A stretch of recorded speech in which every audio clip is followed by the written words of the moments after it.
Coming up, it's been 20 years since the deadly terrorist attacks on America. A look at how the nation remembered 9/11. And we have a look at how the Texas Panhandle War Memorial honored those killed in the attacks in New York, the Pentagon, and a field in Pennsylvania.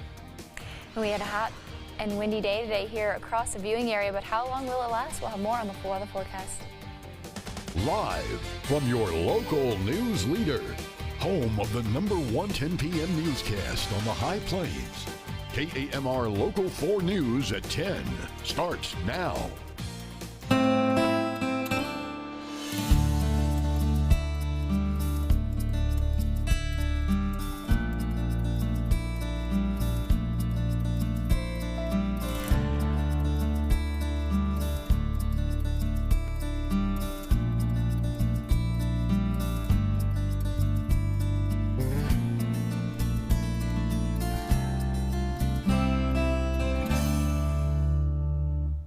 Good evening. It has been a difficult and an emotional day. Thousands gathered at memorials in New York, Pennsylvania, and the Pentagon, and millions across the rest of the country pausing not only to mourn, but to make sure that the world never forgets those lost in the terror attacks 2 decades earlier.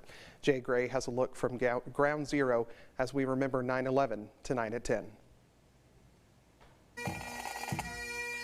Bagpipes echo across lower Manhattan, a call to honor a promise made 2 decades earlier. Marie Rose Abad. Bells and trumpets sound.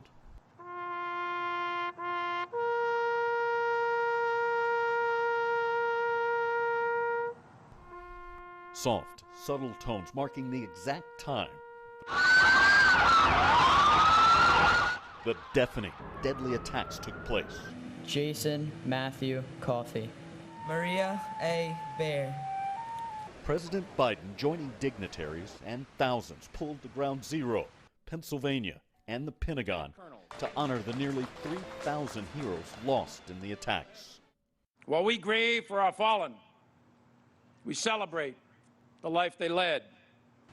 But this day isn't about leaders or politicians. Abdul Ali Malahi. It's about Kieran Joseph Gorman. Those now gone. Joe, we love and miss you more than you could ever imagine. Continue to watch over us and your family. While the pain, the emotions still linger 20 years later, many are also quick to remember now the way the country came together in the face of such overwhelming loss.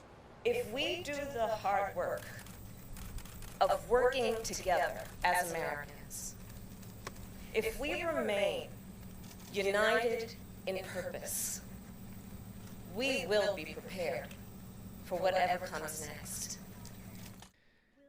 There is a strength that comes with being together, a strength you will live on in our hearts forever. So many still need 20 years later. Jay Gray, NBC News, New York. And the President and the First Lady also traveled to Shanksville, Pennsylvania to honor the moment when Flight 93 crashed at the site on September 11th. The site is where 40 people had lost their lives after the plane was hijacked on that fateful day. The President and the First Lady later walked out to the open field where the plane crashed after passengers fought back and prevented an attack likely targeted at the U.S. Capitol. Former President Bush was also there and gave remarks on the day. The world was loud with carnage and sirens, and then quiet with missing voices that would never be heard again.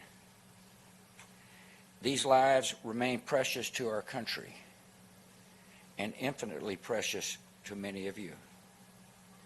Today we remember your loss, we share your sorrow, and we honor the men and women you have loved so long and so well. And as memorials and tributes across the nation honor those who lost their lives 20 years ago in New York, back here at home, local first responders and residents of Amarillo came out to pay their respects. KAMR Local 4's Jack Kessler has more from the Texas Panhandle War Memorial.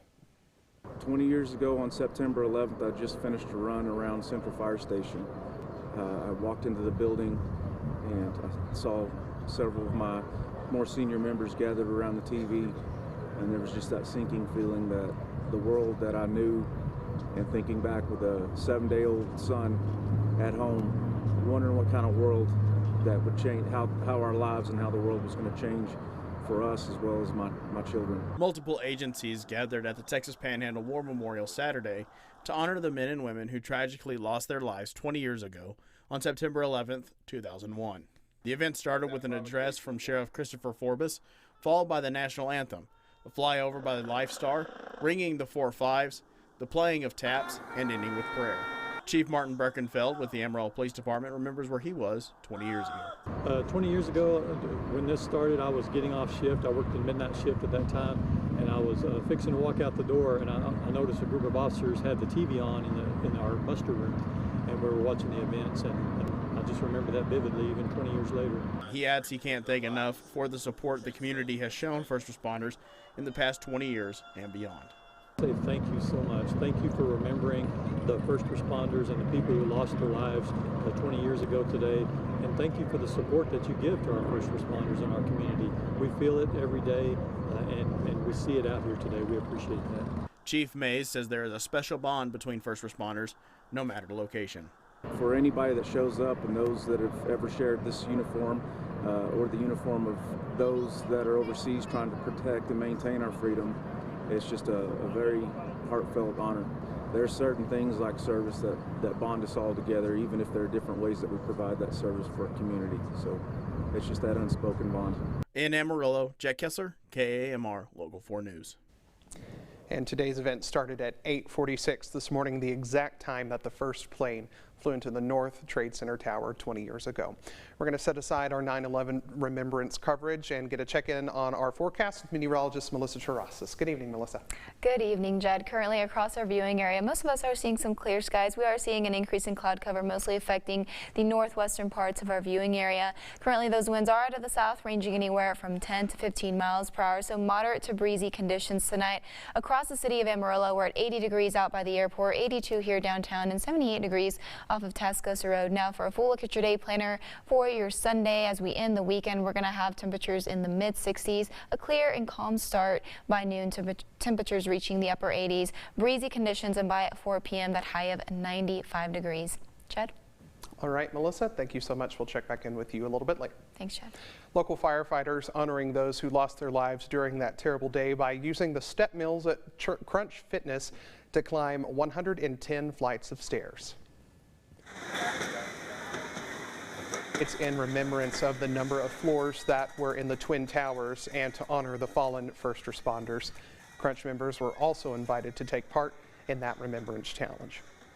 It's maybe the way of Amarillo as a whole paying its respects as a community, because I mean without our community we wouldn't be able to do the things that we do like today. We do this also together with a part of our community. And the High Plains Raffle Run was hosted by Amarillo Hog today. The event benefits the 100 Club of the Texas Panhandle, which goes to support first responders in our area. The 100 Club says it's important to make sure our first responders have that support, especially on days like today.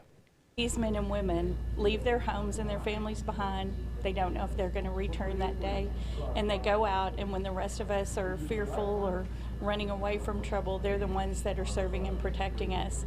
And just to be here and have an event that's going to give back to them, couldn't get a better feeling. And we'll have more news and weather after the break. You're watching KAMR Local 4 News at 10.